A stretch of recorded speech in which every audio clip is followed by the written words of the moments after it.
तो दोस्तों आज मैं एक्सप्लेन करने वाला हूँ होइचोई के ऊपर रिलीज करी गई recently supernatural Bengali horror web series को, जिसका नाम है निशी डार्क। बहुत ही बेहतरीन सीरीज है, देखने में आपको मजा आ जाएगा, जो कि बंगाली रियल फोकलोर से इंस्पायर्ड होकर बनाई गई है। इस सीरीज के अंदर कुल मिलाकर 6 एपिसोड्स हैं और मैं एक ही वीडियो के अंदर सारे एपिसोड्स को एक्सप्लेन कर दूंगा, जिससे कि आपको सारी की सारी सीरीज अच्छे समझ में आ जाएगी। बात करें निशी डार्क के बारे में तो इसका मतलब होता है call of the night spirit, यानी कि एक ऐसी मलेवोलेंट स्पिरिट जो कि बंगाली फोकलोर के अंदर होती है, जो कि अपने विक्टिम्स को उनके जानने वाली फीमेल वॉइस से पुकारती है, और अगर कोई भी इंसान उसकी आवाज को सुन ले या फिर पलट कर देख ले तो उसकी मौत तो पक्की है। और रिसेंटली मैंने VHS हैलोवीन फिल्म को एक्सप्लेन किया है, फ्रेंचाइजी की one of the best horror movies में से एक है, तो जल्दी जाकर देख लीजिए, link is in the description and pinned comment. तो चलिए अब बिना किसी देरी के चलते हैं सीधा वीडियो की तरफ।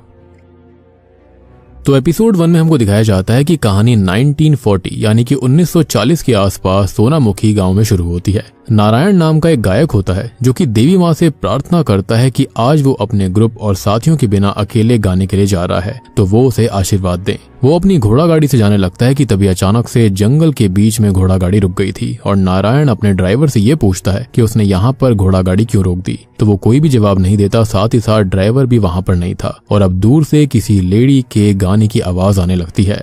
अब कोई लेडी गाड़ी के पास आकर नारायण को बुलाने लगती है, और वो दरवाजा खोल कर देखता है तो बहुत ही ज्यादा डर जाता है, और वो उस लेडी को भाभी कहकर बुलाता है। लेकिन आखिरकार वो उसको देखकर डर क्यों गया था? खैर ये तो ठीक है, डर गया, लेकिन इससे भी बुरा ये होता है कि अगली सुबह नारायण आसपास के गांव के लोगों को अपने सितार के साथ पेड़ पर मृत लटका हुआ दिखाई देता है, जिसकी बॉडी पर तानपुरे के तार लिपटे हुए थे, जो कि बहुत ही ब्रूटल मौत थी। अब कहानी यहाँ से प्रेजेंट टाइम में आ जाती है और हम एक दोस्तों के ग्रुप को देखते हैं, जो कि यहाँ पर म्यूजिक के स्टूडेंट्स हैं और PhD कर रहे हैं। इनके नाम है तितली, मेघला, रीतो, नील, अरुण और ओनीर। अब ये लोग दुर्गा पूजा फेस्टिवल के लिए तो जा रहे थे, लेकिन ये खाली ऊपर ऊपर की बात थी। असलियत में उन्हें निशगंधा नाम की एक गायिका के बारे में पता चला था, जो कि 1940s के आसपास हुआ करती थी, जिसकी तारीफ में रविंद्रनाथ टैगोर जी ने भी लेटर लिखा था कि वो उनकी फेवरेट गायिका है, और उन्होंने ये लेटर 1940 में लिखा था, जिसके 1 साल बाद ही उनका देहांत हो गया था। अब वो निशगंधा का आखिरी बार गान भी नहीं सुन पाए थे। अब निशगंधा कौन थी, कैसी थी, कहाँ से थी, कहाँ उसकी शादी हुई थी, और उसके बारे में कोई भी जानकारी किसी को भी नहीं थी। ऑनलाइन भी कोई भी इन्फॉर्मेशन मौजूद नहीं होती, और वो अचानक से कहाँ गायब हो गई थी इसके बारे में किसी को नहीं पता।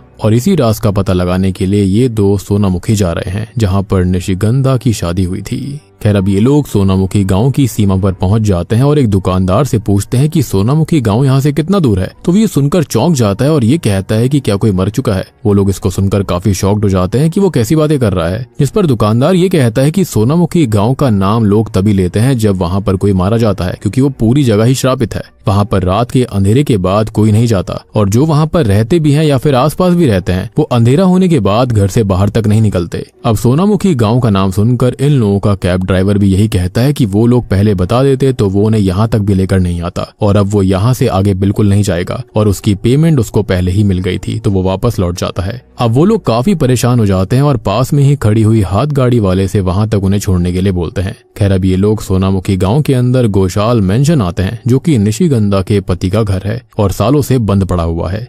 यहाँ पर एक केयरटेकर रहता है, लेकिन वो भी इस मेंशन के अंदर बहुत कम आता है। अब वो उन लोगों से मिलता है और ये कहता है कि उन लोगों से जल्दी आने के लिए उसने बोला था, और वो लोग इतना लेट आ रहे हैं, शाम हो चुकी है। उसने अंदर पानी और कैंडल रख दी है, और बाकी वो आगे अंदर नहीं जाएगा। अब ये लोग यहाँ पर इंटरव्यू करने आए थे, लेकिन अगर वहाँ पर लोग ही नहीं होंगे तो वहाँ पर वो करेंगे क्या? जिस पर केयरटेकर ये कहता है कि ये उसकी जिम्मेदारी नहीं है और इसके बारे में वो खुद ही कुछ कर ले। खैर अब वो खाने के बारे में पूछने लगते हैं, तो केयरटेकर ये कहता है कि वो आज उसके घर से खाना ले सकते हैं, लेकिन खाना लेने के लिए सिर्फ और सिर्फ लड़के आएंगे, कोई भी लड़की वहाँ पर ना आए, क्योंकि यहाँ पर गांव के अंदर किसी भी फीमेल की पुकार को कोई नहीं सुनता और सब उसको नजरअंदाज कर देते हैं, जिसका एक बहुत ही बड़ा रीजन था, जिसके बारे में वो अभी कुछ नहीं बताता। खैर वो उनके म्यूजिकल इंस्ट्रूमेंट्स को भी देखता है, क्योंकि वो लोग म्यूजिशियंस थे, लेकिन केयरटेकर उनको साफ कह देता है कि वो लोग यहाँ पर किसी भी तरह के म्यूजिकल इंस्ट्रूमेंट को बजाने के बारे में सोचे भी ना। अब वो महल के अंदर आते हैं और तितली एक खंडित दुर्गा माँ की मूर्ति को देखती है, जिसे देखकर वो पल के लिए किन्हीं विजन्स में खो जाती है। उसे यहाँ पर ये मूर्ति बिल्कुल सही दिखाई दे रही होती है, जहाँ पर पूजा भी चल रही थी, और एक आवाज सुनाई देती है जो कि उसे मेरी सहेली कहती है। अब अरुण यहाँ पर एक कॉर्नर को देखने लगता है और बहुत ही कुछ गहरी सोच में चला जाता है। है, लेकिन वो किसी को कुछ बताता नहीं है। वो सबसे यही कहता है कि उसकी एक रिलेटिव इसी गांव में रहती है, तो वो उनसे बात करके आने वाला है, जिनका वो सुबह इंटरव्यू भी ले सकते हैं। और उनसे ही उसको निशिगंधा के बारे में पता चला था। खैर वो वहां से निकल जाता है और ये लोग अपने लिए रूम तैयार करने लगते हैं। अब तितली को यहाँ का सामान और बाकी चीजें देखकर ऐसा लगता है कि जैसे वो ये सब कुछ पहले देख चुकी है। मीनवाइल अरुण एक घर में आता है और ये घर असल में उसकी माँ का घर था और अरुण की माँ उसके गांव में आने से बहुत ज्यादा परेशान हो गई थी। वो कहती है कि सच जानते हुए भी कि यहाँ पर अंधेरा होने के बाद क्या होता है, निशी क्या करती है, वो फिर भी यहाँ पर क्यों आ गया। उसके पिताजी और दादाजी सितार बजाते हुए मारे गए थे और नारायणी असल में उसके दादाजी थे, जो कि शुरुआत में दिखाए गए। वो ये कहता है कि वो किसी की बात पर यकीन नहीं करता, यहाँ पर कोई भी कर्स या फिर श्राप नहीं है, कोई भूत नहीं है, कोई निशी नहीं है। और वो एक पेपर पर लिखता है कि कल सब मेंशन आए और वो सबको गलत साबित कर देगा और यहाँ से निकल जाता है। ऑब्वियस सी बात है, नई सोच का है, नई जनरेशन का है और उनको इन चीजों पर निशे डार्क के बारे में कुछ भी आइडिया नहीं था, और आइडिया भी था तो वो इन बातों पर भरोसा नहीं करता था। मीनवाइल नील और तितली बाहर घूम रहे थे, जहां पर नील ये कहता है कि वो मैनचेस्टर जा रहा है, तो तितली जल्दी से उससे शादी कर ले। ये सुनकर वो काफी खुश हो जाती है क्योंकि ये दोनों 2 साल से कपल थे, अफेयर था इनका। अब यहाँ पर नील गाना गुनगुनाने लगता है और पास में खड़ी एक अजीब सी ओल्ड लेडी उनको चुप कर देख रही थी, जो कि ये कहती है कि हाँ गाओ और गाना गाओ, वो गाएंगे तभी तो निशी आएगी। और इसी बीच तितली को फिर से वही मेरी सहेली शब्द सुनाई देता है, लेकिन उसको कोई दिख नहीं रहा था और इसे अभी वो अपना भ्रम मान लेती है। अब वो लोग खाना लेने के लिए केयर टेकर के घर जाते हैं, जहाँ पर तितली गाना गुनगुनाने लगती है। तो केयर टेकर ये कहता है कि यहाँ पर गाना मना है क्योंकि गाना गाने से निशे आ जाएगी और उनको खत्म कर डालेगी। खैर अभी दोनों वापस से हवेली आते हैं, जहाँ पर सब आपस में बात कर रहे होते हैं निशी के बारे में ही। तो ओनिर ये बताता है कि निशी का मतलब बंगाली में भूत होता है। निशी एक ऐसी गोस्टली एंटिटी है जो कि किसी भी फीमेल की वॉइस को कॉपी कर सकती है और वो लोगों को उनकी पहचान वाली फीमेल की वॉइस से ही बुलाती है। वो 3 बार बुलाती है और अगर किसी ने पलट कर रिस्पॉन्ड कर दिया तो वो उसको खत्म कर देती है, यानी कि बुलाती है लेकिन जाने का नहीं। अब दूसरी ओर अरुण जो होता है वो हवेली वापस लौट रहा था, जिसे उसकी माँ पीछे से बुलाने लगती है। तो वो पलटकर ये कह देता है कि वो उसके पीछे क्यों आ रही है, लेकिन ये असल में उसकी माँ नहीं थी, बल्कि यहाँ पर हम देखते हैं एक लाल साड़ी में घूंघट में चेहरे से ढकी हुई, बड़े बड़े नाखून और मेहंदी वाले हाथ में कोई फीमेल। इसने ही शुरुआत में नारायण को हॉन्ट किया था, उसे मार दिया था। तो क्या यह निशी है या फिर असली पत्तों में कोई और ही राज दफन था। खैर अरुण डर कर भागता है और वहीं दूसरी ओर हवेली में सब सो गए थे, लेकिन तितली को मेन दरवाजे पर कुछ आहट महसूस होती है और जब वो दरवाजा खोलकर देखती है तो शॉकिंगली वहां पर बेलों में लिपटी हुई अरुण की लाश लटकी हुई थी, जिसको देखकर वो शॉक्ड रह जाती है, जिसके साथ ही पहला एपिसोड यहीं पर खत्म हो जाता है। तो दूसरा एपिसोड शुरू होता है 1940 के समय पर ही, जहां पर हम महेंद्र और काशीनाथ नाम के 2 दोस्तों को देख पाते हैं, जो कि नारायण के भी काफी अच्छे दोस्त थे। अब महेंद्र नारायण की मौत से बहुत ज्यादा दुखी और परेशान था, जो कि ये कहने लगता है कि किसी ने नारायण को पक्का मार दिया है और उन लोगों ने गलत किया था और वो पक्का किसी को पता चल गया होगा। जिस पर काशीनाथ कहता है कि वो ऐसा ना सोचे, लेकिन महेंद्र काफी डरा हुआ था, काफी परेशान था, जो कि कुछ वक्त के लिए अकेले रहने के लिए बोलता है, यानी कि उन्होंने कुछ तो ऐसा किया था जो कि काफी गलत था। खैर अब वो एक नदी के किनारे जाकर अकेले बैठा होता है कि तभी कोई लेडी उसको बुलाती है। वो पहली बार में तो ये कहता है कि उसे किसी से कोई बात नहीं करनी, चले जाओ। अब दूसरी बार में वो आवाज भारी होकर उसका नाम लेने लगती है और इससे वो काफी कांप गया था। जहां पर वो लाल साड़ी वाली लेडी जो होती है वो उसका गला घोटकर उसको भी खत्म कर देती है। फिर वो स्त्री महेंद्र की लाश को नदी में फेंक देती है और उसकी लाश पर भी तानपुरे के तार लिपटे हुए थे और वो स्त्री पास में एक पेड़ पर बैठकर गाना गुनगुनाने लगती है। कहानी अब यहाँ से प्रेजेंट टाइम में आती है, जहाँ पर अरुण की मौत हो चुकी थी और सुबह पुलिस और अरुण की माँ हवेली में आते हैं। पुलिस ऑफिसर ओनीर से बात करता है कि वो लोग ऐसी जगह पर आए ही क्यों थे। तो ओनीर बताता है कि वो लोग म्यूजिक में पीएचडी कर रहे हैं और रविंद्रनाथ टैगोर जी के 5 फेवरेट सिंगर्स पर रिसर्च कर रहे हैं। और किसी ने ये बताया था कि निशिगंधा बहादुरी भी उनकी फेवरेट थी, जो कि इसी महल में शादी करके आई थी, तो वो उसके बारे में ही पता लगाने आए थे। ऑफिसर कहता है कि ठीक है, लेकिन जब तक पोस्टमार्टम खत्म नहीं होता वो लोग इस इलाके को नहीं छोड़ेंगे, यहीं पर रहेंगे। अब मेघला कहती है कि उन्हें अपने घर पर फोन करना है। तो ऑफिसर कहता है कि यहाँ पर गाँव में नेटवर्क नहीं आता, उन्हें कॉल करना है तो वो या तो पुलिस स्टेशन से कर सकते हैं या फिर गाँव के बाहर से जाकर करना पड़ेगा। अब वो लोग अपनी प्रोटेक्शन के लिए बोलते हैं, क्योंकि अरुण के साथ ऐसा हुआ था तो उन लोगों के साथ भी ऐसा हो सकता है। तो ऑफिसर अपने कुछ कांस्टेबल से बात करता है, लेकिन इस गांव के लोकल्स यहाँ पर रह ही नहीं सकते थे, साफ मना कर देते हैं। अब वो शहर से एक कांस्टेबल को बुलाने के लिए कहता है, जो कि उनकी प्रोटेक्शन के लिए यहाँ पर रह लेगा। और ऐसा इसलिए था क्योंकि शहर वालों को यहाँ की कहानी के बारे में नहीं पता था, यानी कि निशी के बारे में और उस लाल साड़ी वाली महिला के बारे में। अब पुलिस के जाने के बाद में ये सब लोग अरुण की माँ को संभालते हैं, जो कि बहुत दुखी थी, बहुत रो रही थी। वो कहती है कि उन्होंने अरुण को गांव से खुद से दूर भेजा ताकि वो सेफ रहे, और उन्हें हमेशा डर था कि ये दिन कभी ना कभी आ सकता है, जो कि हो गया। वो आगे कहती है कि ये सब निशी नहीं किया है और वो ही उसे यहाँ तक लाई और खत्म कर दिया। तितली कहती है, लेकिन निशी ने ऐसा किया ही क्यों? वो बताती है कि अगर इन 6 परिवारों में से किसी ने भी म्यूजिक प्ले किया, गाना गाया, तो निशी उनको खत्म कर देगी। तितली पूछती है कि 6 परिवार कौन से? तो वो ये बताती है कि उन्होंने सिर्फ कहानियां सुनी हैं। एक बार दुर्गा पूजा फेस्टिवल के दौरान गोशाल मेंशन में जमींदार ने विशाल पूजा रखवाई थी। अब वहाँ पर 6 परिवार के लोग आए थे। पहले महेंद्र, जो कि बांसुरी बजाता था, दूसरा दीपांकर एस राज, तीसरा काशीनाथ जो कि खोल बजाता था, चौथा है धीमान जो कि तबला बजाया करता, पांचवा हेमचंद जो कि सरोद बजाता था, और छठवे थे अरुण के दादाजी नारायण जो कि सितार बजाया करते थे। लेकिन मेन अट्रैक्शन होता था 7वां, यानी कि राजशेखर, जमींदार का एक लौता वारिस, वो गाना गाया करता था। अब ये 7 दोस्त घोषाल मेंशन में संगीत संध्या के लिए इकट्ठे होते थे। नारायण और महेंद्र बचपन से बेस्ट फ्रेंड हुआ करते थे और एक रात वो मेंशन में रुके थे। अब एक बच्ची उनके लिए कुछ सामान लेकर आई थी और वो दोनों उसके साथ गलत काम कर देते हैं, जिसके बाद ही एक के बाद एक उन 6 परिवारों में मौतें होना शुरू हो गई। गांव में लोग मरने लगे और सिर्फ इतना ही नहीं था, पूरे गांव पर एक शराब छा गया, कर्ज आ गया। लेकिन क्यों, ये कभी किसी को पता नहीं चला। खैर, अभी सब अरुण की माँ को आराम करने भेज देते हैं और नील तितली को रूम में ले जाता है, जहाँ पर वो विंडो के बाहर पेड़ पर बंधे हुए झूले पर एक लाल साड़ी वाली स्त्री को देखती है, जिसका खून भी बह रहा था। अब वो इससे काफी डर जाती है और इसके बारे में नील को बताती है, लेकिन वहाँ पर उसे कोई नहीं दिखता। अब वो तितली को समझाता है कि वो स्ट्रेस ना ले, लेकिन वो बहुत ही ज्यादा परेशान थी कि अरुण ऐसे कैसे अचानक मारा गया। उन्हें यहाँ पर आना ही नहीं चाहिए था, और तो और अरुण की बॉडी पर तानपुरे के तार भी लिपटे हुए थे, तो ये कैसे ही पॉसिबल है? यानी कि ऐसा कौन था जिसने इतनी बुरी मौत उसको दी थी?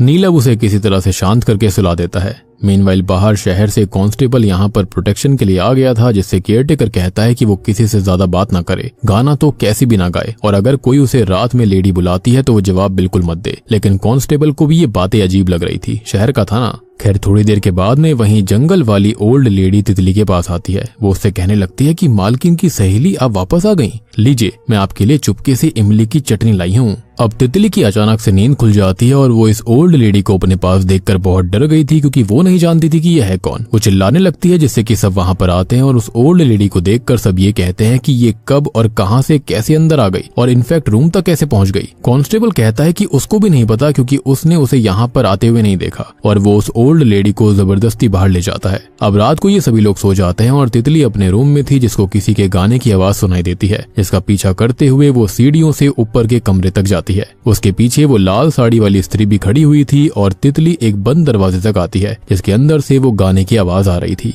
दरवाजा अपने आप अंदर से हिलने लगता है कि जैसे कोई उसे अंदर से खोलने की कोशिश कर रहा हो, और कोई लेडी चिल्ला भी रही थी कि बचाओ मुझे, मुझे बचा लो। तितली डर कर अपने रूम में आ जाती है, जहाँ पर वो आईना देखती है, तो उसको आईने में एक पल के लिए अपना ही रूप दिखाई देता है, लेकिन अलग अटायर में, अलग कपड़े पहने हुए थे, ढेर सारी ज्वेलरी पहनी हुई थी, और एक हल्की सी आवाज उसको सुनाई देती है कि वो एक हत्या थी। अब रात बहुत हो चुकी थी, तो बाहर कांस्टेबल भी सोने की तैयारी में लग जाता है, जो कि गाना गाते हुए अपना बिस्तर तैयार कर रहा था कि तभी उसे कोई स्त्री पुकारती है, और वो पलट कर देखता है तो उसके सामने वही लाल साड़ी वाली स्त्री खड़ी हुई थी, जिसको देखकर उसकी रूह कांप जाती है और वो हार्ट अटैक से ऑन द स्पॉट मारा जाता है। अब वो ओल्ड लेडी वहां पर आती है, जो कि मन ही मन ये कहती है कि उसने कहा था गाना नहीं गाओ, वो आ जाएगी, लेकिन किसी ने उसकी बात नहीं सुनी, जिसके साथ ही दूसरा एपिसोड यहीं पर खत्म हो जाता है।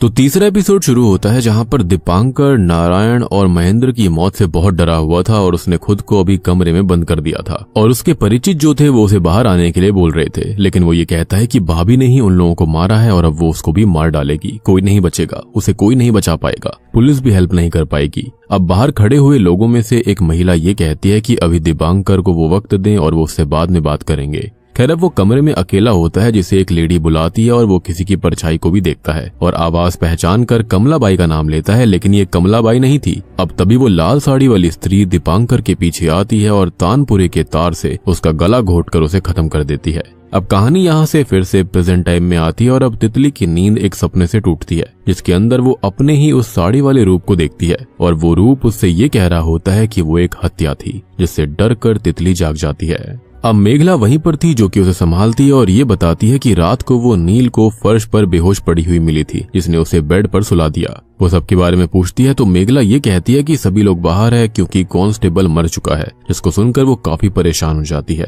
अब वो लोग बाहर आते हैं तो बाहर गांव वाले पुलिस वालों से बहस कर रहे थे कि ये लोग जब से हवेली में आए हैं तब से ये सब हो रहा है, तो उन लोगों को वापस भेज दिया जाए क्योंकि अगर ऐसा नहीं हुआ तो यहाँ पर मौतें होती रहेंगी। जिस पर पुलिस ऑफिसर कहता है कि जब तक दोनों मौतों के पोस्टमार्टम रिपोर्ट नहीं आती तब तक कोई भी इस महल से बाहर नहीं जाएगा और वो गांव वालों को भी यही कहता है कि वो यहाँ से चले जाएं। लेकिन तभी गांव वाले ये कहते हैं कि अब गांव से कोई भी इन लोगों की हेल्प नहीं करेगा और केयर टेकर भी उनको खाना नहीं देगा, नहीं तो सब मरेंगे। इन लोगों ने उस कर्ज को फिर से शुरू कर दिया है जो कि रुका हुआ था। अब इसी बीच जंगल में वो ओल्ड लेडी घूम रही थी जो कि किसी आदमी के बारे में बात करती है कि उसके दिल में दर्द थी, चेहरे पर दयालुता थी और एक कुएं के पास आकर ये कहती है कि यही वो कुआं है। लेकिन यहाँ पर क्या हुआ था और वो किस आदमी के बारे में बात कर रही है फिलहाल हमको समझ में नहीं आता। मीनवाइल हवेली के अंदर गांव वालों के जाने के बाद ये 5 लोग आपस में बात करते हैं जहां पर तितली रात के हुए वाकया के बारे में बताती है कि उसने रात में बंद कमरे से गाना गाने की आवाज आती हुई सुनी थी,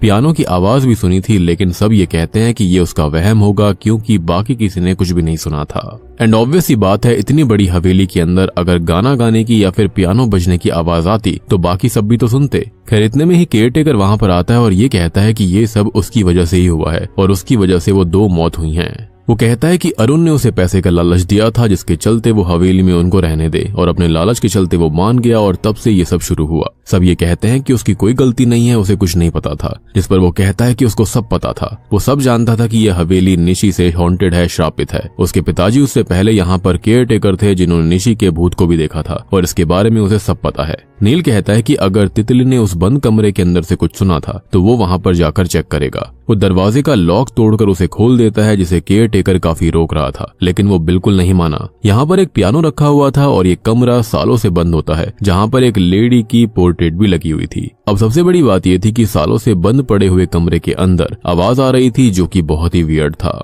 एनीवेज उस तस्वीर को देखकर तितली कहीं खोसी जाती है और ये कहती है कि ये पियानो गोम्स पियानो है जिसे कैप्टन हेनरी लाए थे। वो तस्वीर को देखकर कहती है कि ये मेरी साड़ी है और उसकी साड़ी के अंदर वो तस्वीर वाली स्त्री अच्छी नहीं लग रही है। तभी नील उसको संभालता है कि वो क्या बड़बड़ाई जा रही है और अब उसे चक्कर आ जाते हैं। सभी लोग उसको यहाँ से लेकर निकल जाते हैं और रेतो पियानो का कपड़ा हटाकर देखता है तो शॉकिंगली उसके ऊपर गोमसी लिखा हुआ था। मतलब तितली ने जो कहा वो बिल्कुल सही था, लेकिन इस बात के बारे में उसे कैसे पता हो सकता है। खैर अब वो डर के मारे यहाँ से निकल जाता है और वहीं पर वो लाल साड़ी वाली स्त्री कमरे में खड़े होकर इन सबको एक टक देखे जा रही थी। अब थोड़ी देर के बाद में रेतो और मेघला पुलिस स्टेशन जा रहे होते हैं और रेतो ये कहता है कि तितली को शायद निशी ने पोजेस्ड कर लिया है और वो काफी कुछ जानती है। तभी उसे पियानो के बारे में सब कुछ पता था। उस तस्वीर वाली लेडी की साड़ी को वो अपना कह रही थी, जिस पर मेघला कहती है कि ऐसा नहीं होगा, उसने पियानो के बारे में पक्का कहीं पर रीड किया होगा और साड़ी से उसका मतलब होगा कि उसके जैसी साड़ी, ना कि एग्जैक्ट सेम उसकी ही साड़ी के बारे में वो बोल रही थी।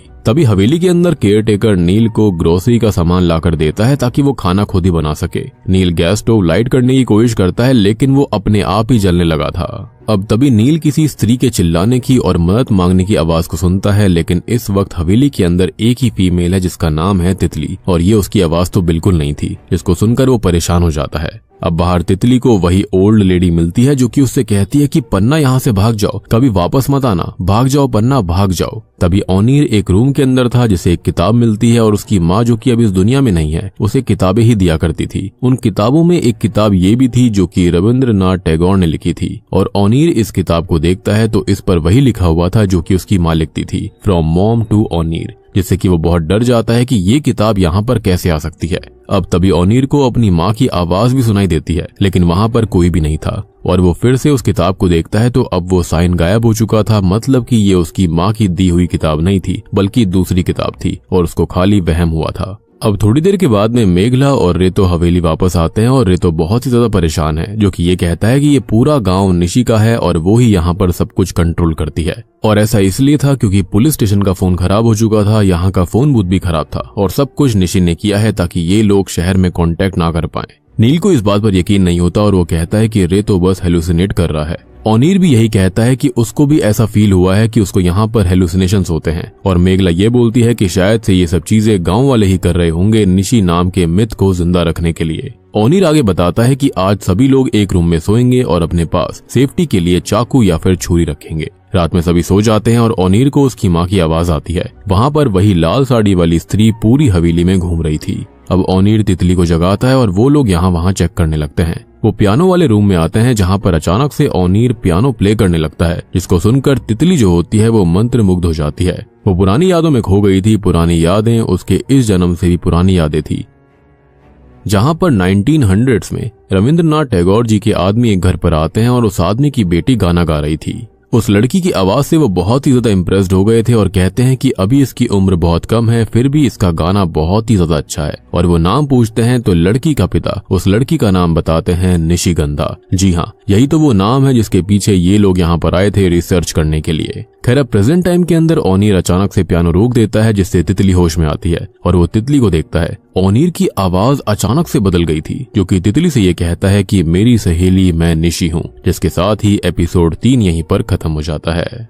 तो चौथा एपिसोड गांव में ही शुरू होता है, जहां पर नारायण और महेंद्र की मौत के बाद पुलिस वाले गांव वालों से पूछताछ कर रहे थे कि शायद किसी ने कुछ देखा हो या फिर किसी को कुछ पता हो तो वो उनको बता दे। लेकिन इतने में ही पास में बने हुए कुएं से धीमान की लाश मिलती है और उसकी बॉडी पर भी उसके तानपुरे के तार लिपटे हुए थे। खैर, अब प्रेजेंट टाइम में रात में नील जागता है जिसे तितली और ओनीर नहीं मिलते, तो वो मेघला और रेतो को जगाता है। अब रेतो इस बात पर ऊपर वाले रूम में जाने से मना कर देता है, तो नील मेघला को अपने साथ लेकर जाता है। अब रूम के अंदर हम ओनीर को ही देखते हैं, जिसकी आवाज अब तक एक लड़की जैसी हो गई थी। वो तितली से ये कहने लगता है कि उसने उसे पहचाना क्यों नहीं, वो दोनों तो बेस्ट फ्रेंड्स हैं। और तितली को कुछ भी समझ में नहीं आता, उल्टा वो इससे बहुत ज्यादा डर जाती है कि ये हो क्या रहा था। अब नील और मेघला वहां पर आते हैं, जहां पर नील को लगता है कि ओनीर तितली को मोलेस्ट करने की कोशिश कर रहा है, तो वो उसको पंच मार देता है, जिससे कि ओनीर बेहोश हो गया था। हवेली के बाहर वो ओल्ड लेडी खड़ी हुई थी, जो कि पियानो की धुन सुनकर यहाँ पर आ गई और उसने ये धुन बहुत पहले भी सुनी है। अगली सुबह तितली अकेली बैठी हुई थी, जिसके पास केयरटेकर आता है और ये कहता है कि उसने अपने बचपन में बड़े बुजुर्गों से सुना है कि उन 6 दोस्तों में से एक धीमान पागल सा हो गया था, जिसने खुद को कुएं के अंदर लटका कर मार लिया था। और अब ओनीर पागल हो चुका है, तो वो लोग यहाँ से जल्दी निकल जाएं, यानी कि उसके साथ भी शायद ऐसे ही होने वाला है। इसी बीच मेघला तितली को बुलाने आती है, जिससे वो ये कहती है कि ओनीर को होश आ चुका है। अब ये लोग ओनीर से बात करने जाते हैं, जहाँ पर वो ये बोलता है कि उसे नहीं पता कि रात में उसे क्या हुआ था, वो उस रूम में क्यों गया था, तितली को वो लेकर क्यों गया। उसे बस इतना पता है कि उसे अपनी माँ की बहुत याद आ रही थी। वो अब माफी मांगने लगता है, लेकिन तभी उसे कोई फीमेल की वॉइस बार बार सुनाई देती है, जो कि कहती है कि वो उन लेटर्स को तितली को दे दे। लेकिन कौन से लेटर्स? खैर, अब रात में वो तितली से बात करता है कि उसे एक बच्ची की आवाज बार बार सुनाई देती है, जो कि ये कह रही है कि वो तितली को लेटर्स दे दे। वो पूछती है कि कौन से लेटर्स, तो वो कहता है कि वो लेटर जो कि कभी तितली नहीं लिखे थे, और वो आज रात पियानो रूम में जाकर उन लेटर्स को ढूंढेगा, क्योंकि अगर उसने वो लेटर्स उसको नहीं दिए तो वो आवाज उसके कानों में बजती रहेगी और उसका सर फट जाएगा। अब ये दोनों ही रात में पियानो रूम में जाते हैं, जहाँ पर उन खतों को वो ढूंढ रहे होते हैं, लेकिन वो खत उन्हें कहीं नहीं मिलते। लेकिन तभी उनकी नजर एक क्लोसेट पर जाती है और तितली को एक लड़की की दबी सी आवाज में सुनाई देता है कि उसकी कार्विंग अच्छी है ना। वो थोड़ी डर जाती है, लेकिन अभी उसको इग्नोर कर देती है। अब ये दोनों ही क्लोसेट के अंदर लेटर्स को ढूंढते हैं, लेकिन वो लेटर यहाँ पर भी नहीं थे। अब इतने में ही वो ओल्ड लेडी वहां पर आ जाती है, जो कि ये कहती है कि उन्हें वो लेटर्स यहाँ नहीं मिलेंगे, वो तो पियानो के नीचे है। वो दोनों पियानो के नीचे देखते हैं तो उनको एक बक्सा मिलता है, जिसके अंदर लेटर मिल गए थे। और ओनीर लेटर देखकर ये कहता है कि ये तितली नहीं लिखे हैं। अब वो भी लेटर्स देखकर परेशान हो गई थी और वो ओल्ड लेडी कहती है कि लेटर पढ़ो। वो फिर से उन्हें सुनना चाहती है। तितली खत पढ़ना शुरू करती है और ये उसकी ही हैंडराइटिंग के थे। तो ये खत जो थे वो निशी यानी कि निशिगंधा के लिए उसकी बेस्ट फ्रेंड जो कि बचपन से निशी के साथ थी उसने लिखे थे, लेकिन फिलहाल वो कोलकाता में रहने लगी थी। उसने लिखा था कि उसने 2 साड़ी खरीदी हैं, एक नीली जो कि निशी का फेवरेट रंग है और दूसरी पर्पल साड़ी अपने लिए। वो निशी को साड़ी देने आती है और निशी ये कहती है कि पर्पल साड़ी उसे चाहिए, तो वो उसे साड़ी दे देती है। अब आगे निशी की शादी होती है और वो यहाँ पर सोनामुखी आती है, जिससे वो ये कहती है कि वो जल्दी ही उससे मिलने आएगी। अब प्रेजेंट टाइम में तितली कहती है कि ये लेटर्स नकली हैं, ऐसा हो ही नहीं सकता, और अब तक सभी लोग वहाँ पर आ गए थे। मेघला उस ओल्ड लेडी को देखकर ये कहती है कि यही वो सब कर रही है, क्योंकि वो अचानक से ऐसे कैसे अंदर आ सकती है, और उसे यहाँ से वो भगाने लगती है। लेकिन ओल्ड लेडी ये कहती है कि वो इस हवेली में बहुत टाइम तक रही है। वो लोग उसे जबरदस्ती निकालने लगते हैं, तो जाने से पहले वो तितली से कहती है कि पन्ना यहाँ से भाग जाओ, खुद को बचाओ, भाग जाओ और वापस मत लौट कर आना। जिस पर तितली चिल्लाकर कहती है कि उसका नाम पन्ना नहीं है बल्कि तितली है।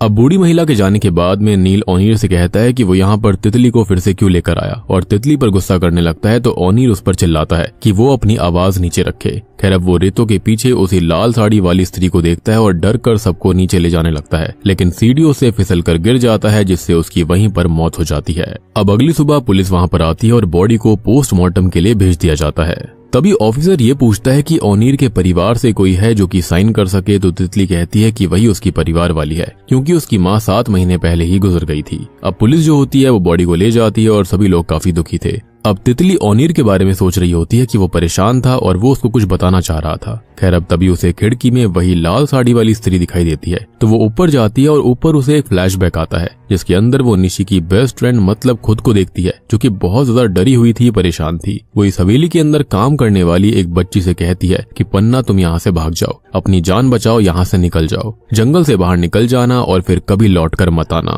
जिसके साथ ही चौथा एपिसोड यहीं पर खत्म हो जाता है।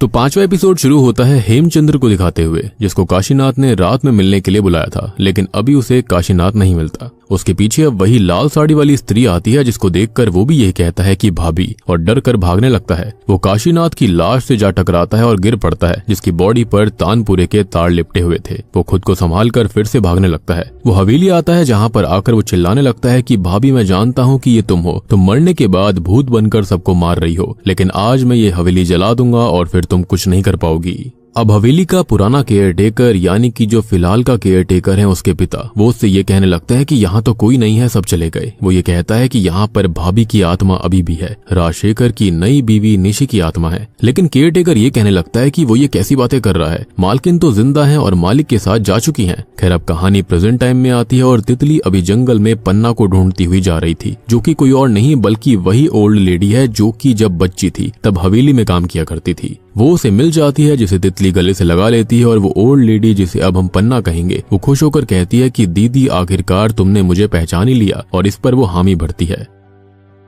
कहानी फिर से फ्लैशबैक में जाती है जब निशी की शादी सोनामुखी में हुई थी और उसकी बेस्ट फ्रेंड उस टाइम की तितली उससे मिलने आई थी, यानी कि फिलहाल की जो तितली है उसका रीइंकार्नेशन हुआ है। खैर आज एक फंक्शन था जिसमें रविंद्रनाथ टैगोर जी भी आते हैं और निशी को आशीर्वाद देते हैं, जिसे वो उसके बचपन से जानते थे कि वो एक अच्छी गायिका थी। ये चीज हमने ऑलरेडी देखी भी थी। यहाँ पर राजशेखर भी आशीर्वाद लेता है और उसके बाकी 6 दोस्त भी यहीं पर थे, जिनकी मौतें अब तक हो रही थी। निशी फंक्शन के अंदर आ नहीं रही होती और अपने ही रूम में थी, जिसे उसकी बेस्ट फ्रेंड लेने गई थी, और निशी उससे कहती है कि उसने पर्पल साड़ी पहनी है और ये निशी को चाहिए, और आज एक पेंटर आएगा जो कि उसकी पेंटिंग बनाएगा, तो अभी के अभी वो उसको ये साड़ी दे दे। निशी की सहेली मजाक में कहती है कि अच्छा तो वो साड़ी के पीछे पड़ी हुई है, तो वो उसी साड़ी में मरेगी। जिस पर निशी कहती है कि अगर वो मर भी गई तो क्या उसकी बेस्ट फ्रेंड जिंदा रह पाएगी, उसके बिना रह पाएगी, तो वो भी मर जाएगी। जिस पर वो कहती है कि हाँ सही बात है। और अब आपको ये वाली बात समझ में आई होगी कि तितली जब उस रूम के अंदर गई थी तो उसने क्यों कहा था कि ये तो मेरी साड़ी है और इस साड़ी में अच्छी नहीं लग रही। एनीवेज अब वो निशी को मनाकर नीचे फंक्शन में ले आती है और फंक्शन में रविंद्रनाथ टैगोर जी निशी से कहते हैं कि वो प्यार से घर को संभाले लेकिन खुद को भी ना भूले, और राजशेखर से ये कहते हैं कि निशी के अंदर एक गिफ्ट है जो कि खुद एक गिफ्ट के रूप में राजशेखर को मिली है, जिसका वो काफी ख्याल रखे, उसे घर के कामों में ना फंसा कर रखे और गाना गाने दे।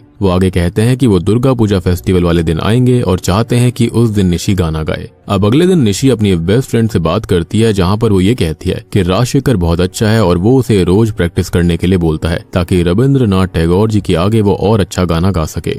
वो आगे ये कहती है कि अब यहाँ ज्यादा लोग भी नहीं रहेंगे, बस राजशेखर के 6 दोस्त रहेंगे और उसकी बेस्ट फ्रेंड भी वहीं पर रहे। जिस पर वो कहती है कि शायद वो नहीं आ पाएगी क्योंकि उसको कोलकाता जाना है। निशी कहती है कि वो यहीं पर रहे ना, और वो उसे नहीं जाने देगी और यहाँ पर उसके लिए अच्छा लड़का ढूंढेगी। जिस पर वो कहती है कि वो किसी क्रांतिकारी से शादी करना चाहती है जिसके साथ वो देश को आजाद कराने की लड़ाई लड़ेगी। इतने में ही पन्ना निशी की बेस्ट फ्रेंड के लिए इमली की चटनी लाती है, और यही बात आपको याद होगी कि उसने कहा था कि मैं आपके लिए इमली की चटनी लाई हूँ। और निशी ये कहती है कि अच्छा, तो पन्ना चुप चुप कर उसको इमली की चटनी दे रही है और सब हंसने लगते हैं। याद करा जाए तो प्रीवियस एपिसोड में पन्ना तितली के लिए इमली की चटनी ही तो लेकर आई थी और उसने कहा था ना चुपके से लेकर आई है, क्योंकि निशी से छुप कर वो उसे हमेशा इमली की चटनी दिया करती थी। यानी कि वो ओल्ड लेडी कोई और नहीं बल्कि यही छोटी बच्ची है जो कि यहाँ पर काम करा करती थी। और ये कहानी निशी इस छोटी बच्ची की और तितली की थी। खैर, दुर्गा पूजा फेस्टिवल वाले दिन निशी बहुत ज्यादा रोती है, जिसकी बेस्ट फ्रेंड उसको संभालती है। और निशी रो रही है क्योंकि आज रविंद्रनाथ टैगोर जी ने लेटर भेजा है कि आज वो उसका गाना सुनने नहीं आ सकते और उन्होंने उसके लिए गिफ्ट में तानपुरा भेजा है।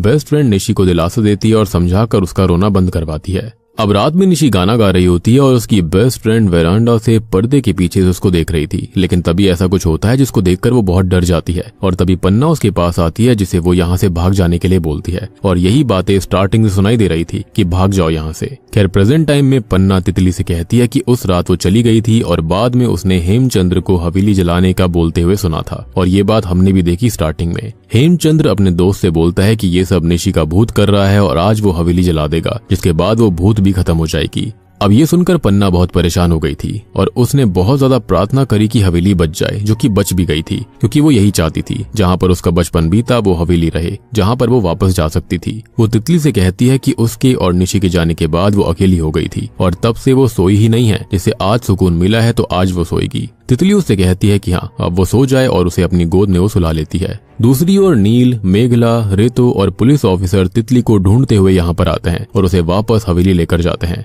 यहाँ पर सबको लगता है कि उस ओल्ड लेडी ने कुछ किया होगा, वही कातिल है और उसने तितली को कुछ खिलाया होगा, जिस पर वो मना करने लगती है कि ऐसा कुछ भी नहीं है। अब तभी पुलिस ऑफिसर ये कहता है कि अब वो बाहर से फोर्स बुला रहा है क्योंकि यहाँ पर केसेस बहुत बढ़ चुके हैं और वो लोग यहाँ से चले जाएं, जिस पर तितली कहती है कि कोई कहीं नहीं जाएगा। वो कहती है कि अभी यहाँ पर कुछ काम बाकी हैं और वो उसे पूरे करने हैं और वो अपने दोस्तों का साथ चाहती है, जिस पर सभी हाँ बोलते हैं कि वो उसके साथ है और वो बस कहे कि करना क्या है। उसने केयर टेकर से लेटर बॉक्स लाने के लिए कहा था, जो कि वो उसे ला कर देता है। और अब वो ये कहती है कि दुर्गा पूजा फेस्टिवल वो अब यहाँ पर इस हवेली में सेलिब्रेट करेगी, जिसमें एक इंसान का आना बहुत इंपॉर्टेंट है। और तभी हम एक बहुत ही अमीर व्यक्ति को अपनी कार से हवेली आता देखते हैं, जिसके साथ ही ये एपिसोड यहीं पर खत्म हो जाता है।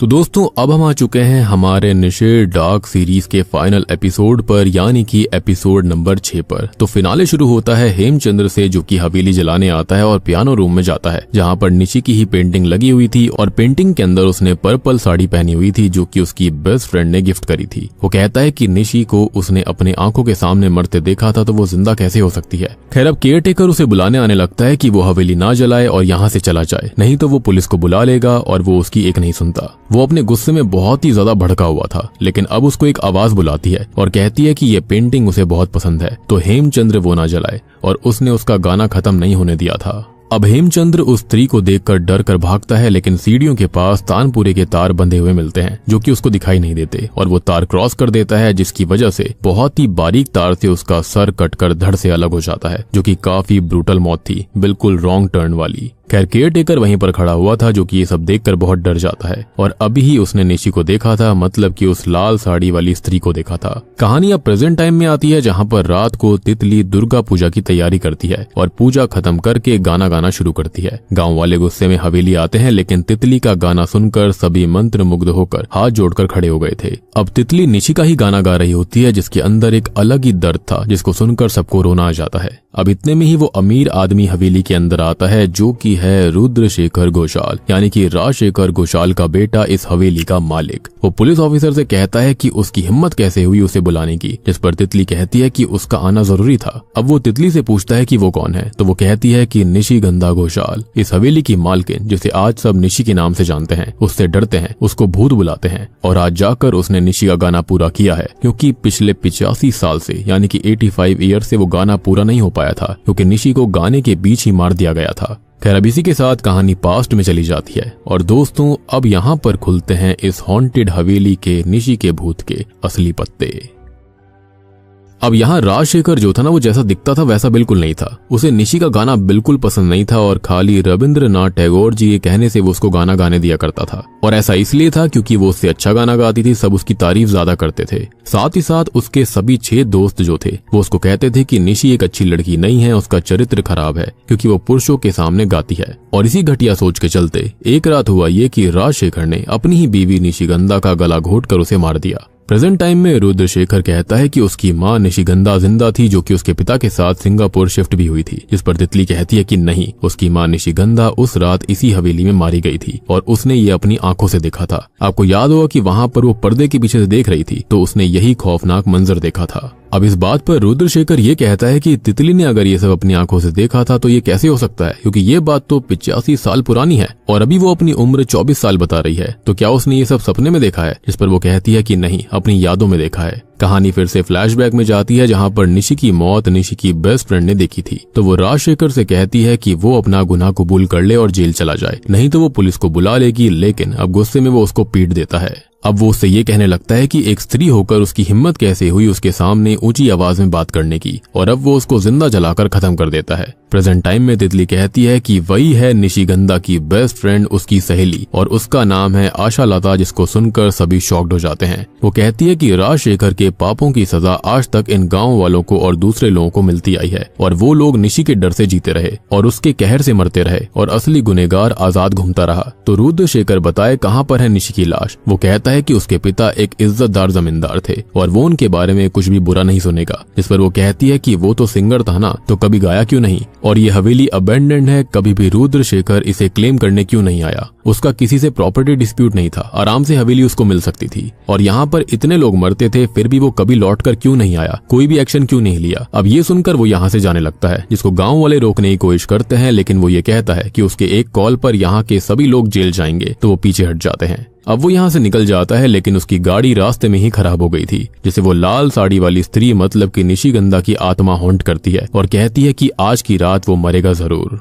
यानी कि उसने अपनी माँ के ही राजों को छुपा कर रखा हुआ था। वो इससे बहुत डर जाता है और वापस हवेली आकर दुर्गा माँ से जान बचाने की भीख मांगने लगता है। वो कहता है कि हाँ, उसके पिता ने निशिगंधा को मारा था और अगले दिन एक मेड को उसकी साड़ी पहनाकर यहाँ से ले गए, जो कि घूंघट में थी, तो सबको यही लगा कि वो निशिगंधा है और इसलिए ये रूमर फैल गया था कि वो जिंदा थी, जबकि रियलिटी तो यही थी कि उसके खुद के पिता ने उसको मार डाला था। अब वो आगे ये बताता है कि ये बात उसके पिता राजशेखर ने मरने से पहले उसको बताई थी कि उसने क्या किया था। तो स्टार्टिंग से जो चीजें हो रही थी कि भाभी आप, तो आपको समझ में आया होगा कि यहाँ पर क्या हुआ था। 6 के 6 दोस्तों को पता था कि राजशेखर ने उसके साथ क्या किया था, इसी के चलते तो उसको मारा गया और इनके परिवारों के ऊपर भी यहाँ पर ये सब कर्ज आ गया था। और सिंपल सी बात है, उसने निशी को इसलिए मारा क्योंकि वो उससे अच्छा गाना गाती थी और फिर उसने गाना ही छोड़ दिया था। तो कभी यहाँ पर रुद्रशेखर भी गाना ना गाए, ऐसा उसके पिता ने कहा, क्योंकि अगर वो गाना गाएगा तो निशी आ जाएगी, उसकी माँ आ जाएगी और फिर वो मौत लेकर आएगी। उसके सभी दोस्त मारे गए थे जिनको उनके पापों की सजा मिली थी, जिस पर अभी तितली कहती है कि नहीं, उन्हें उनके खुद के कर्मों की सजा मिली। उन लोगों ने निशी को मरते हुए देखा भी था, लेकिन उसे नहीं बचाया और ये उनका पाप था। और उस रात शॉकिंगली निशी नहीं मारी गई थी, बल्कि उसका बच्चा भी मारा गया था। जी हाँ, क्योंकि वो प्रेग्नेंट थी और उसी दिन निशी ने आशा लता को बताया था कि वो प्रेग्नेंट है, यानी कि तितली को बताया था। और आशा लता ने कहा था कि वो ये बात रात में राजशेखर को बताएगी,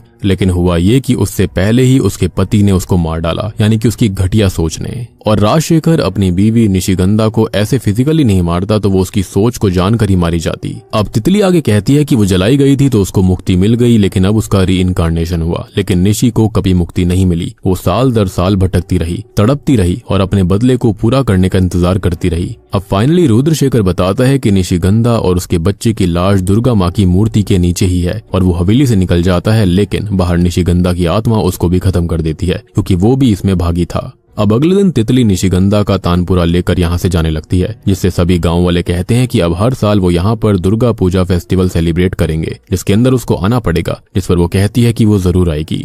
अब पुलिस ऑफिसर बोलता है कि निशी की बॉडी पोस्टमार्टम के बाद वो तितली को दे देगा, जिस पर वो कहती है कि हाँ, और फिर वो निशिगंधा का अंतिम संस्कार सम्मान के साथ उसके होम टाउन में करेगी। जिस पर गांव वाले कहते हैं कि इसकी जरूरत नहीं है, निशिगंधा उनकी अपनी है और वो यहाँ पर उसका अंतिम संस्कार कर देंगे। और तितली को ये चीज काफी पसंद आती है, क्योंकि डर जो था वो अब सम्मान में बदल चुका था, और शायद से हमेशा यहीं पर निशिगंधा यही चाहती थी, क्योंकि वो ये डिजर्व भी करती थी, जिससे वो काफी खुश होती है। जिसके बाद में वो और उसके दोस्त यहाँ से निकल जाते हैं और बूम, इसी के साथ में निशी डार्क सीरीज यहीं पर खत्म हो जाती है। तो दोस्तों, ये थी निशी डार्क सीरीज की कहानी। उम्मीद करता हूँ कि आपको पसंद आई होगी। बाकी यहाँ पर सारी चीजें मैंने आपको ऑलरेडी समझा दी हैं, और रिसेंटली मैंने VHS हैलोवीन फिल्म को एक्सप्लेन कर दिया है, जाकर जरूर चेकआउट कर लेना। Link is in the description and pinned comment. तो मैं आप सबको मिलता हूँ अगली वीडियो के साथ में, तब तक के लिए